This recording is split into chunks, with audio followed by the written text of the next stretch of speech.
Olá pessoal, estamos de volta. Vamos agora nesse vídeo falar sobre os princípios constitucionais orçamentários, um tema bastante importante para a prova.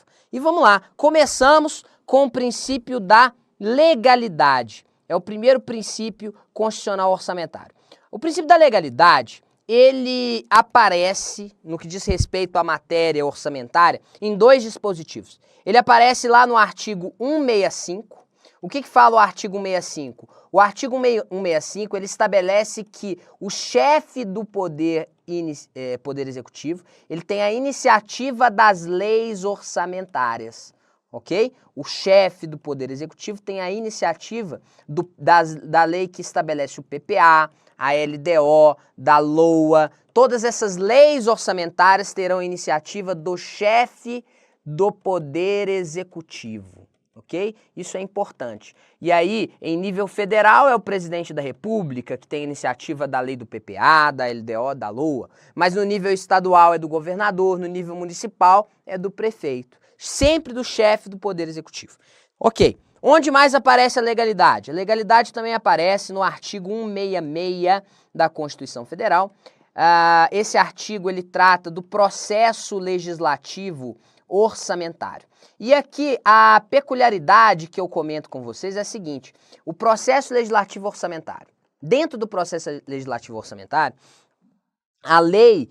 o projeto de lei do PPA, o projeto de lei da LDO, da LOA, os créditos adicionais, a gente vai falar mais à frente dos créditos adicionais, todas essas leis orçamentárias, elas são aprovadas em sessão conjunta do Congresso Nacional. Ok? Sessão conjunta do Congresso Nacional. Então, sobre o princípio da legalidade é isso. A moral da história: todas as leis orçamentárias devem ser aprovadas pelo Congresso. Todas. A iniciativa é do Poder Executivo, mas a palavra final, a aprovação é do Congresso Nacional. O Congresso deve autorizar as despesas que vão ser efetuadas e deve autorizar também a arrecadação que vai ser feita. Tá? Vamos lá. Próximo princípio orçamentário que eu comento com vocês é o princípio da universalidade, também chamado de princípio da globalização. Qual a lógica do princípio da universalidade? Segundo esse princípio, todas as receitas e despesas,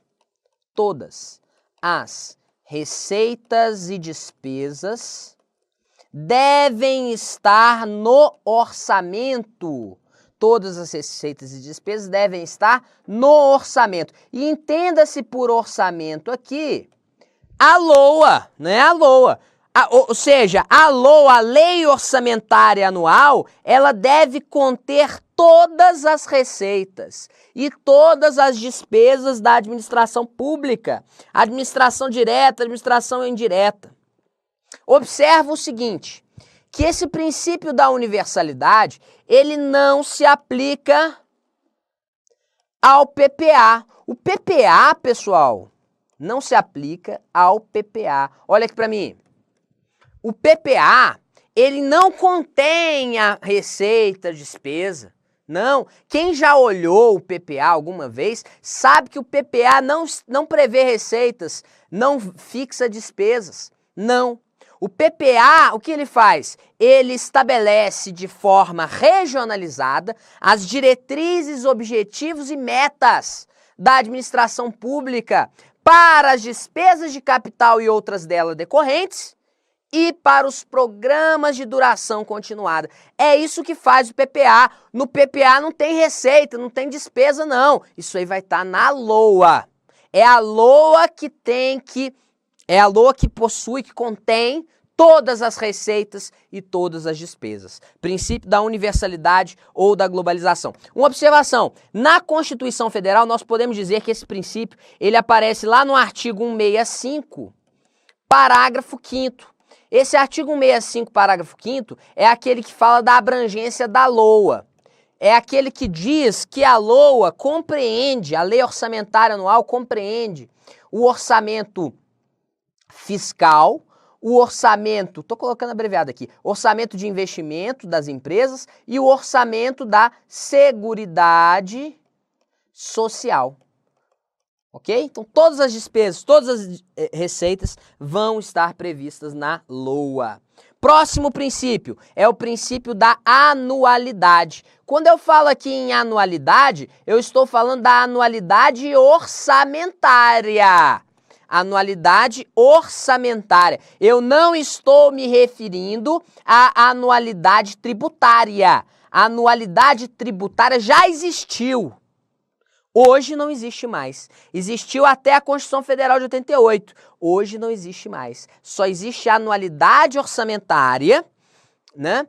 Existe a anterioridade tributária. Anterioridade tributária é aquele princípio, né, constitucional tributário, segundo o qual, se for instituído ou se for majorado algum tributo, ele só vai poder ser cobrado no exercício financeiro seguinte.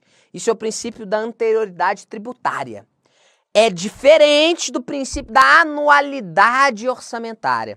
O que é o princípio da anualidade orçamentária? O princípio da anualidade orçamentária é aquele que estabelece o seguinte, que o orçamento, ele deve se referir, né? Deve se referir ao período de um ano.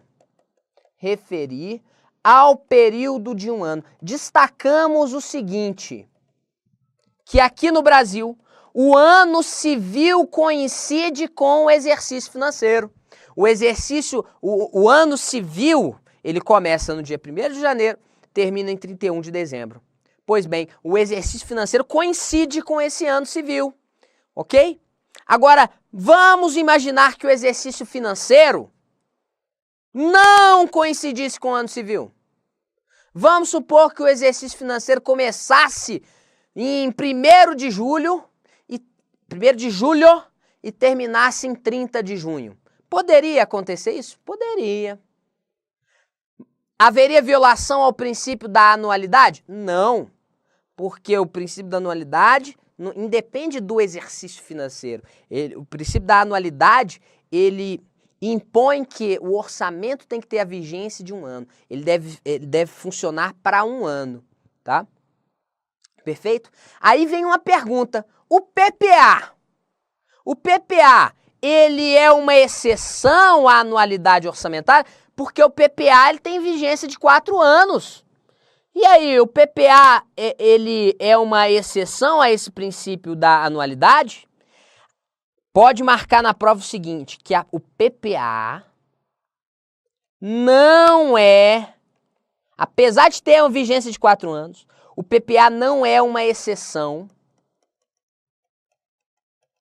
à anualidade orçamentária.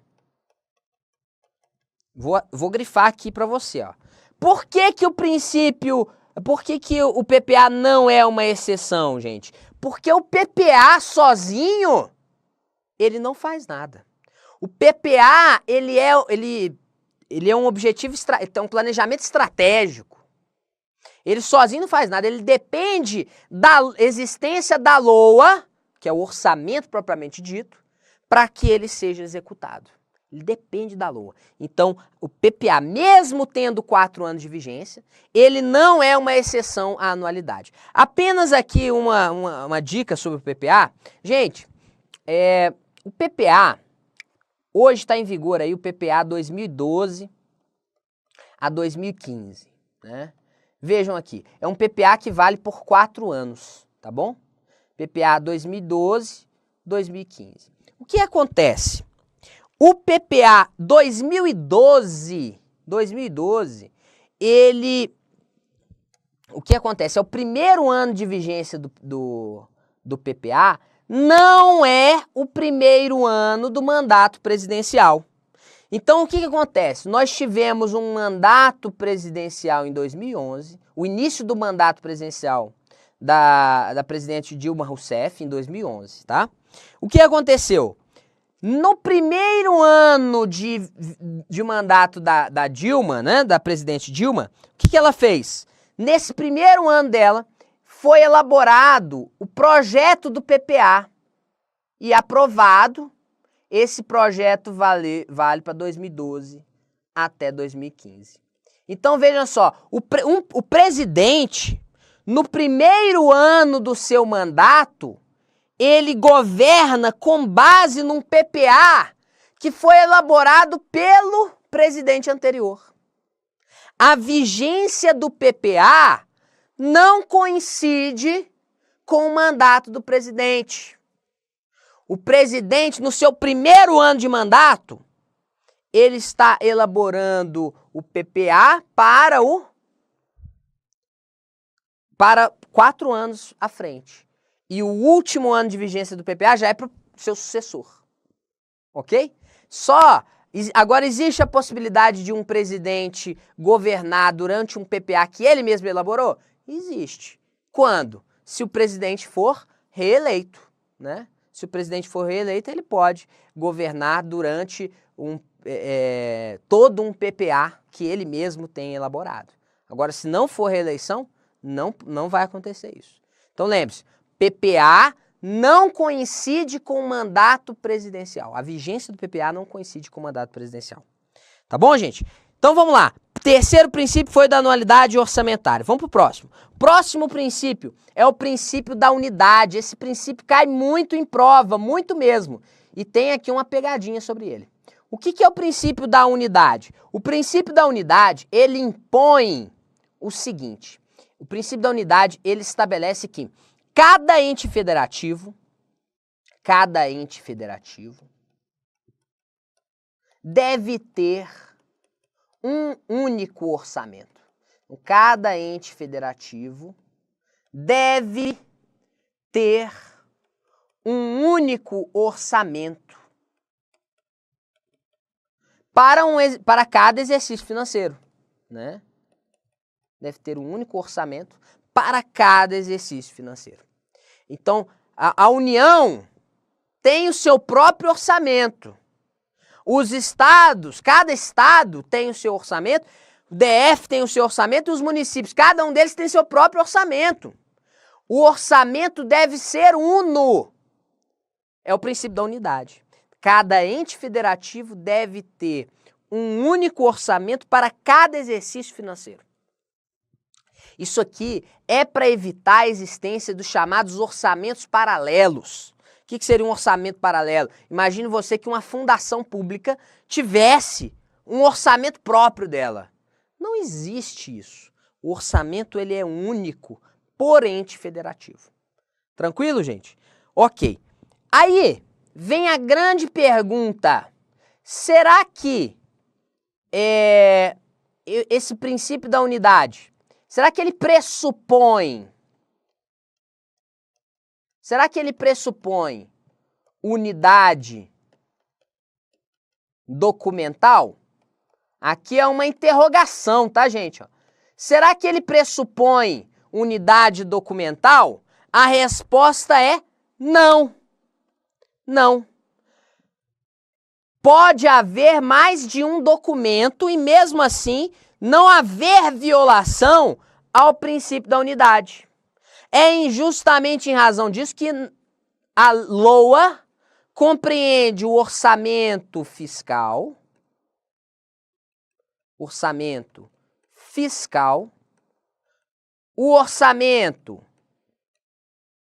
de investimentos, e o orçamento da Seguridade Social. Então, se aparecer na sua prova dizendo que a existência do orçamento fiscal, do orçamento de investimento, do orçamento da Seguridade violam o princípio da unidade, você vai dizer que não. Porque o princípio da unidade não pressupõe unidade documental. Não tem problema. Pode existir mais de um documento? Pode existir. Então é por isso que existe o orçamento fiscal, orçamento de investimentos e orçamento da Seguridade Social. Tá entendido o princípio da unidade? Ok, gente. Vamos lá. O que mais? O próximo princípio orçamentário é o princípio da exclusividade. Esse princípio da exclusividade, ele significa o seguinte, olha, o princípio da exclusividade, segundo esse princípio, né, o orçamento não pode conter, e essa é a regra geral, o orçamento não pode conter não pode conter matéria estranha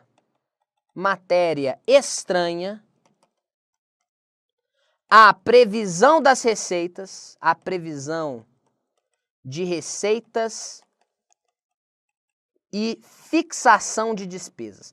Por que isso? Gente, as leis orçamentárias, elas pela sua natureza, elas têm um processo de aprovação mais rápido, né? Elas têm um processo de aprovação mais célere no Congresso. E aí, esse princípio da exclusividade que vem e diz, ó, na lei orçamentária só pode ter previsão de receita e fixação de despesa, regra geral. Só pode ter isso. Não pode alguém chegar lá e colocar alguma matéria que não tem nada a ver com a LOA, por exemplo. Então, não pode. Imagina, eu resolvo dar um benefício fiscal para um grupo de empresas por meio da LOA. Eu posso colocar lá na LOA a previsão de um benefício fiscal? Não. Eu posso colocar na LOA alguma regra relativa ao comércio internacional, eu posso colocar na LOA alguma regra, enfim, qualquer outra coisa, eu não posso. Na LOA eu só posso colocar receita, só posso colocar despesa. Essa é a regra geral. Mas nós temos exceção? Temos. Temos exceção, sim. Essa daqui é a regra. Regra geral. Temos exceções, que são duas. Duas exceções. Na LOA, nós poderemos ter, primeiro, autorização para abertura de créditos suplementares. Autorização para abertura de créditos suplementares. Então, lá na LOA pode ter, por exemplo, um artigo da LOA dizendo assim, fica o Poder Executivo autorizado a abrir créditos suplementares. Pode ter lá na LOA isso, né? Uma autorização nesse sentido. Nós vamos explicar o que são créditos suplementares daqui a pouco. E contratação de operações de crédito também pode estar previsto na LOA. Contratação de operações de crédito, que são verdadeiros, funcionam como se fossem empréstimos, tá? Contratação de operações de crédito, inclusive por antecipação de receita. Inclusive por antecipação de receita. Gente, isso aqui é muito sério, esse dispositivo, tá? Cai muito em prova isso que a gente acabou de colocar. Olha só.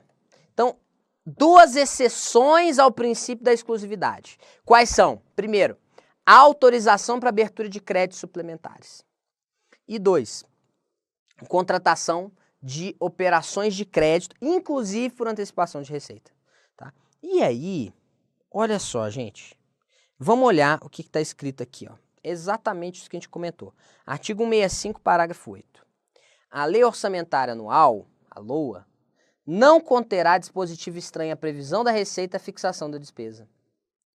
E aqui, ó, vem, não se incluindo na proibição, ou seja, está autorizado isso, está autorizado a colocar na LOA o quê? A autorização para abertura de créditos suplementares e a autorização para contratação de operações de crédito, ainda que por antecipação de receita, nos termos da lei. Agora a pergunta é, o que são créditos suplementares? O que são créditos suplementares? Gente, existem aqui os chamados créditos adicionais. Isso aqui pode cair na sua prova, tá? Que está na Constituição também. Créditos adicionais. Créditos adicionais são aqueles que não estão previstos na LOA. Créditos adicionais não estão previstos na LOA. E os créditos adicionais, eles podem ser de 3 tipos. 3 tipos de créditos adicionais. Nós temos, primeiro, os créditos suplementares. Créditos suplementares, que é o que a questão está falando. O que é um crédito suplementar? para você decorar, para você entender o que é o crédito suplementar, pense no crédito suplementar como sendo assim, ó, um reforço de dotação orçamentária. Um reforço de dotação orçamentária. Imagina o seguinte, existe lá uma ação orçamentária, que é a ação sistemas de tributação. Sistemas de tributação, ok? Sistemas eletrônicos de tributação é uma ação orçamentária. Aí, para essa ação orçamentária, está reservado, quando começa o exercício financeiro, um valor de 10 milhões de reais. No entanto, esse valor, 10 milhões de reais, ele é insuficiente. E aí o crédito suplementar vai fazer o quê? Vai reforçar essa dotação. 10 milhões nessa ação orçamentária era insuficiente, botou 5 milhões de créditos suplementares. O que aconteceu então? Reforçou a dotação, crédito suplementar. Foi para 15 milhões, por exemplo. Ok? Então é um reforço de dotação orçamentária. Isso é um crédito suplementar. Mas nós temos também os créditos especiais. Crédito especial, a lógica é um pouquinho diferente. Vamos imaginar que eu queira que na LOA não há previsão de para uma determinada ação orçamentária. Não tem previsto ação orçamentária. Ação orçamentária, sistemas de comércio exterior, não existe, vamos imaginar. Né? E aí eu quero um crédito especial para atender não existe dotação orçamentária, ok? E aí eu vou criar uma nova, né? Através de um crédito especial, tá? E eu tenho ainda os créditos extraordinários. Esse aqui, gente, os créditos extraordinários, eles são para atender que tipo de despesa? São para atender despesas urgentes, despesas imprevisíveis, urgentes e imprevisíveis. Esse é o objetivo dos créditos extraordinários. Por exemplo, uma calamidade pública que aconteceu, né? Uma guerra, comoção interna, calamidade pública, né? Acontecendo esses eventos imprevisíveis, né? E eu preciso de poder efetuar despesas, né? Então, os créditos extraordinários são créditos destinados a atender essas despesas urgentes e imprevisíveis. Percebam aqui o seguinte, que os créditos adicionais, eles são gênero do qual são espécies, o crédito suplementar, os créditos especiais e os créditos extraordinários. Mas aqui, ó, o parágrafo 8, ao falar de exceção ao princípio da exclusividade, ele fala só em crédito suplementar, ok? Então, na LOA, pode ter um dispositivo lá, um artigozinho, falando assim, ó, fica o Poder Executivo autorizado a abrir créditos suplementares. Pode ter lá na LOA isso, ok? É uma matéria que não é fixação de despesa e previsão de receita, mas que pode estar na LOA, apesar disso. Tá bom? Tranquilo? Ok, vamos seguindo. Vamos voltar aqui para a gente falar do próximo princípio orçamentário. Próximo princípio orçamentário que vai ser o princípio da quantificação, dos créditos orçamentários. Gente, se eu tiver aqui uma ação orçamentária na LOA, quantificação dos créditos orçamentários, vamos imaginar, está lá na LOA uma ação, sistemas de comércio exterior, ok? Quantificação dos créditos orçamentários, o que ele vai impor?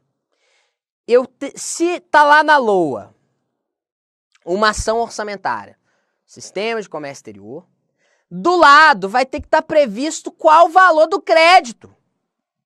Eu não posso colocar lá uma ação orçamentária com um crédito ilimitado.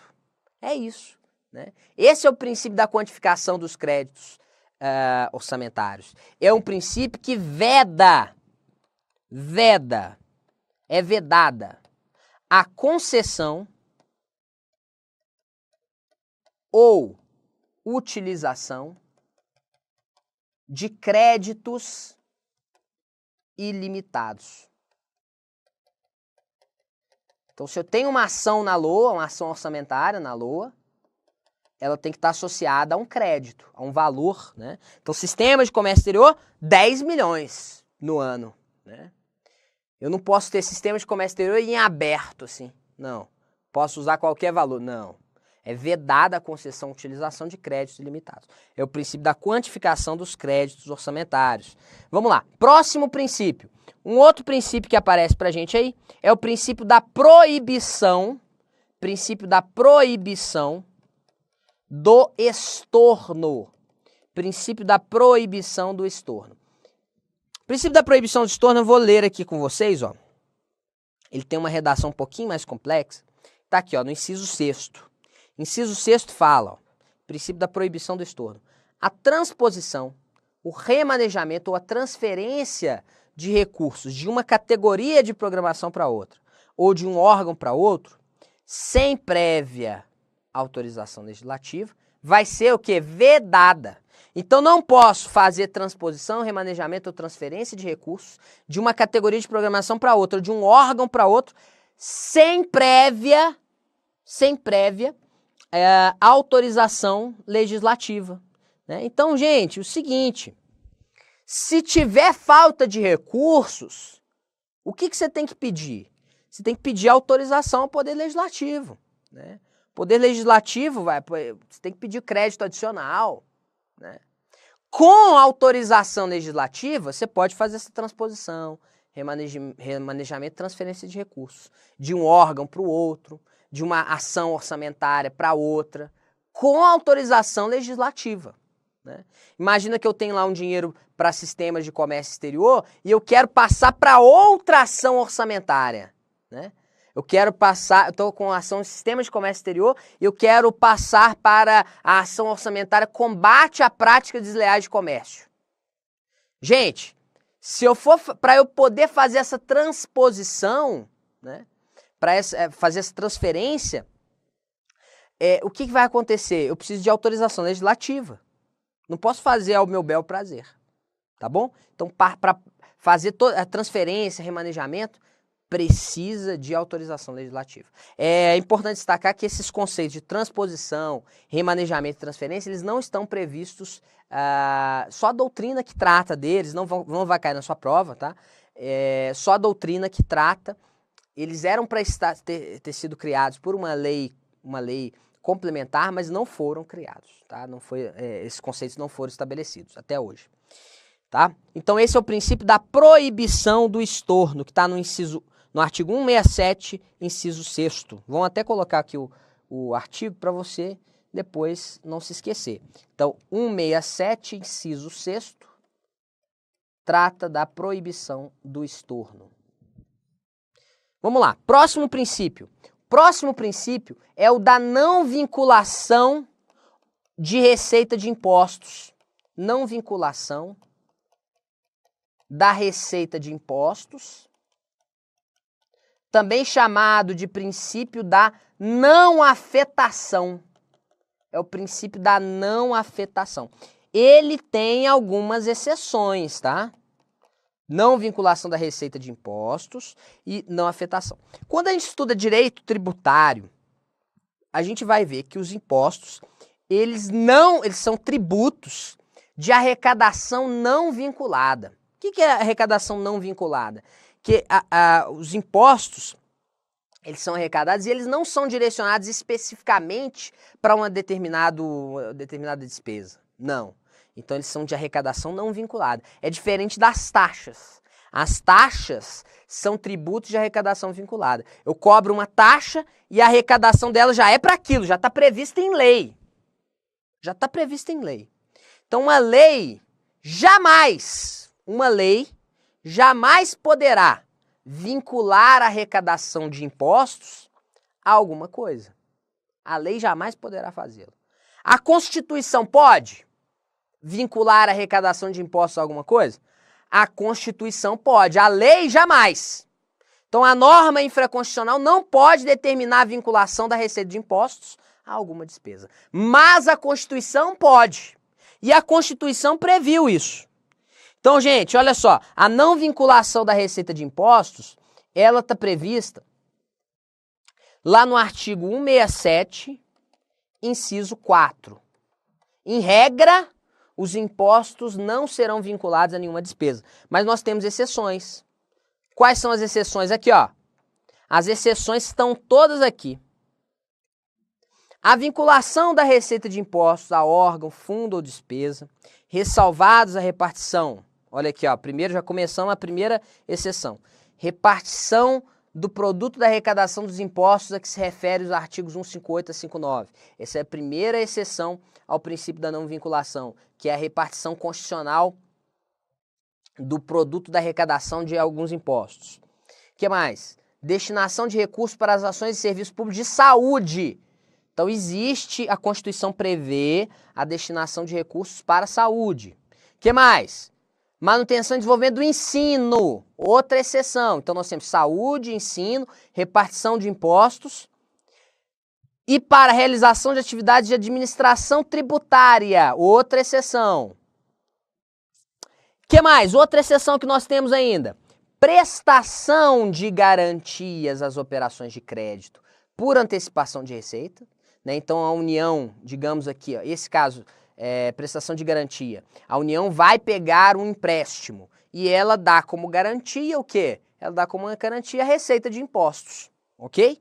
Isso é uma exceção à vinculação, à não vinculação. E aqui ele fala, ó, disposto no parágrafo 4º, né,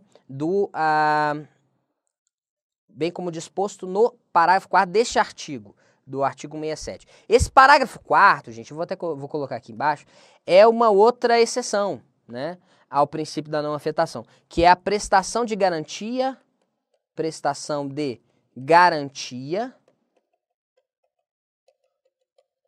ou contra-garantia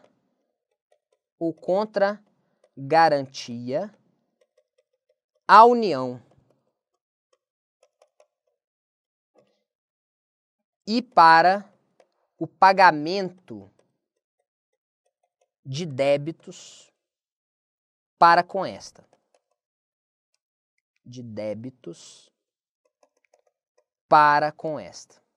Ok? Prestação de garantia, a gente já viu. O que seria uma contra-garantia? Né, um exemplo muito bom, né, seria o seguinte: se eu pego o empréstimo, eu oferto uma garantia que pode ser um fiador, eu oferto uma garantia, pode ser alguma espécie de seguro, mas eu oferto uma garantia, vamos imaginar um fiador, ok? Eu estou dando um fiador como garantia. E aí eu posso exigir esse fiador, ele pode exigir uma contra-garantia de mim, ok? Então, ó, o fiador, ele falou, tudo bem, eu pago o seu empréstimo, mas se você ficar devendo o seu empréstimo, eu pago ele para você, mas você vai ter que me dar seu carro. Então, o carro seria a contra-garantia. Isso daqui dá para a gente aplicar essa lógica, mais ou menos, a essas operações de crédito público, tá bom? Joia, pessoal. Então, vimos aí o princípio da não vinculação de receitas, que tem várias exceções. Então, eu vou circular aqui para vocês as várias exceções que existem. Nós temos aqui as várias exceções. Primeira exceção à não vinculação de receita de impostos é repartição constitucional da arrecadação dos impostos previsto no artigo 158 e 159. Outra exceção, a saúde. Outra exceção, ensino. Outra, a administração tributária. Prestação de garantia. E a última, prestação de garantia ou contra-garantia à União. Ok? Tranquilo, pessoal. Então, esse aí foi outro princípio constitucional orçamentário. Beleza?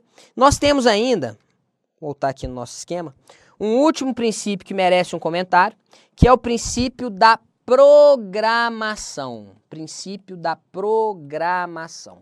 Segundo esse princípio, o princípio da programação, ele tem a ver com o fato de que o Brasil adotou o chamado modelo do orçamento programa, né? orçamento-programa, que é um orçamento que mostra, é um orçamento que deve deixar evidente o quê? Os resultados, os objetivos, melhor dizendo, os objetivos da ação governamental. Então, esse princípio da programação significa o seguinte, que o orçamento deve evidenciar os planos e programas nacionais, regionais e setoriais. Ok? Ele está, então, esse princípio da programação, então, ele está relacionado com o atingimento da finalidade do plano plurianual. É uma forma de você tentar deixar mais claro para quem olha o orçamento os resultados, os objetivos da ação governamental, ok? E então está vinculado ao atingimento da finalidade do plano plurianual. Beleza, gente? Então é isso. Esses são os princípios constitucionais orçamentários que você precisa saber para sua prova. Um grande abraço a todos e até mais.